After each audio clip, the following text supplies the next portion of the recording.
Hello everybody, RuseHD here bringing you another commentary, and it's going to be another 1v1 from me playing in the ranked rooms. And this is by far the best and the most difficult 1v1 I played so far.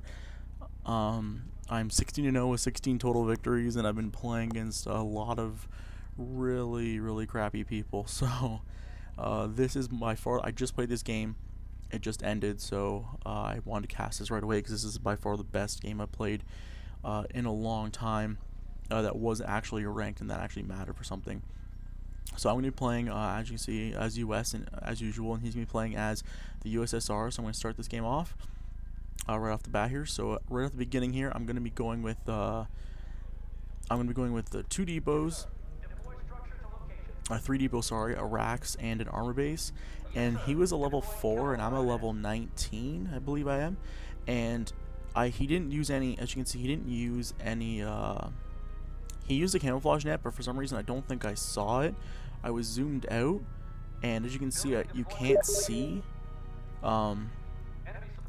this sector, so I can see how you see how it's outlined in red. It shows that you can see the sector if someone uses a ruse card there. So the sector wasn't red, so I didn't know that this sector actually doesn't get covered up if it's a camouflage net, and I guess that's with other stuff as well.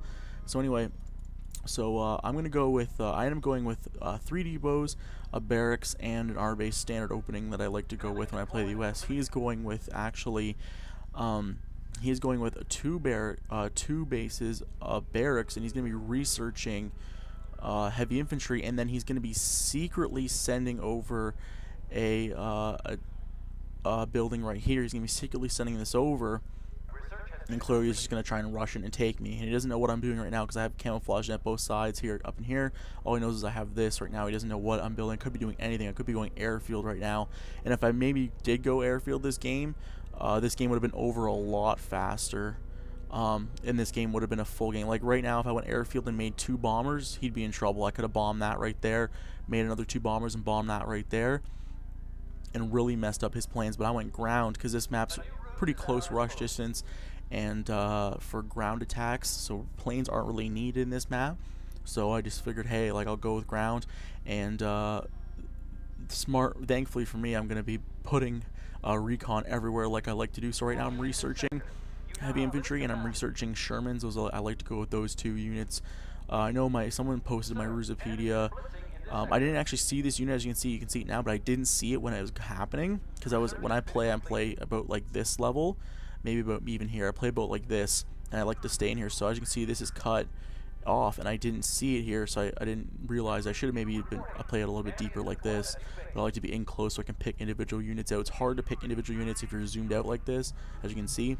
So I like to play sort of in close here so I can grab units quicker and micro them faster. So I do all these Willy Jeeps like crazy. I pump these out, and then I see so I zoomed out here to actually put my Willy Jeeps all over the map. So I zoomed out to put the Willy Jeep here, and I said, oh my god, as soon as I was gonna send units all around to just steal this, because he's only level 4 and I was assuming he wasn't good because he's only level 4, but as you guys know, do not go by level. And he actually steals my depot over here, and I'm actually building Sherman, so I'm pumping out Shermans and heavy infantry, and I'm just trying to send everything I have. And I actually have money because I'm running off 3 bases. He's running off 2 bases this whole time, so I have money, and I build a machine gun nest right beside my HQ. I should have probably built it here, but I'm going to build it a little bit further back because it's got a pretty good range, and I can start shooting. And I have the blitz working as well, and I'm waiting for this next ruse so I can blitz these units here. So now I see I'm getting pushed here with crazy amount of heavy infantry. There's 5, there is 12, so there we go, 12, 15 heavy infantry, and there's actually also a machine gun as well, or recon as well. So I'm in panic mode right now. I got 3 Shermans coming, and I got a ton of heavy infantry, and I have this machine gun nest. So right now my defense is pretty good. He's actually going to be pushing to take the HQ down, but I got all this. Machine gun nest is doing work. I'm taking him down here. He actually takes his base. Not a huge deal right now because it would have been a big deal if it would have been a huge deal if I had my barracks and my armor base here. That's why when I always play, I like to put my stuff in the middle. Now this is also susceptible to getting artillery attacks up here, but really, especially with something like that, I got really in trouble there.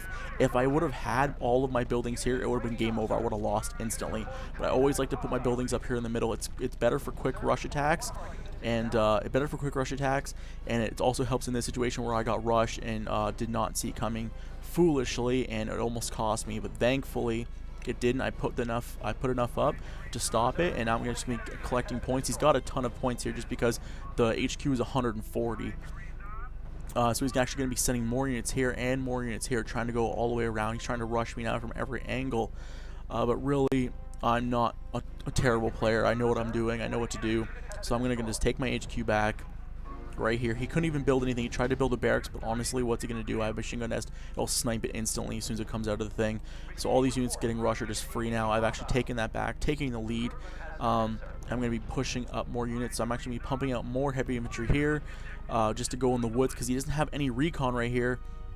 So infantry in the woods right now is huge. So I've got a huge bonus in attack. It's a double bonus to power and a heavy infantry versus his heavy infantry. I'm actually going to lose the battle straight up, but because I'm going to be doing a surprise attack, I'm going to be getting a bonus. So this battle's going on right here, right now. I'm actually taking all these down. These all will die. He's really only relying on infantry right now, and it's really hurting him. He doesn't have any tanks or anything, and that's a huge hit to him because he's only going infantry. If this would have been tanks and infantry, I would have been in big trouble. Even with these Shermans being the second best unit compared to the Pershing, I'm still I would have been in trouble if you would have sent tanks along with infantry. So I have the supply depot. I'm actually going to have this one single unit. I'm going to try and just steal the supply depot back and just going to keep killing these units. He's really stuck. He doesn't really have anywhere to go, and these units will die as well. So pretty much held off for now. And I do see that he's making an airfield. He didn't cover his base up still because he uses ruse cards to actually pretty much attack that attack with his ruse cards, and he actually sends bombers. He sends a heavy bomber, and I think this is the only unit that the USSR have as heavy bomber. So I see this. When I saw the airfield, I needed to save money. I was waiting to save up money, and then I saved the money up, and I built myself an anti-air base, and I had ruse cards left, so I knew I was safe for now. And I didn't realize I used my camouflage net here. I use it over here because it's harder for him to attack, as you can see, but he ends up seeing it, and I end up getting this destroyed, and so that sucks. I end up losing these two with the heavy bomber, but it's not a huge deal. Yes, the depot is a big deal. I'm going to lose that, but oh well, what can I do? I end up losing it. The heavy bomber does a ton of work, but then I got these M16s out, and he actually turned around. I had to push out here with these, and these are going to be huge in the fight right now because all he has is infantry and heavy bombers. And yes, he took down my my infantry, but really it's only 20 bucks for me to buy another one. He took down the depot, yes, but I have one still, and one depot playing defensive. One depot you can still play off of. Yes, he doesn't have three, he only has two. He only has two depots, and I only have one depot right now. So really, instead of him possibly going instead of him maybe macroing, he went for heavy bombers, and these are about $50 a piece, I believe. No, 35, sorry, these are 35 a piece. And he's really just trying to bomb me now because I don't have anything. He's trying to kill these buildings.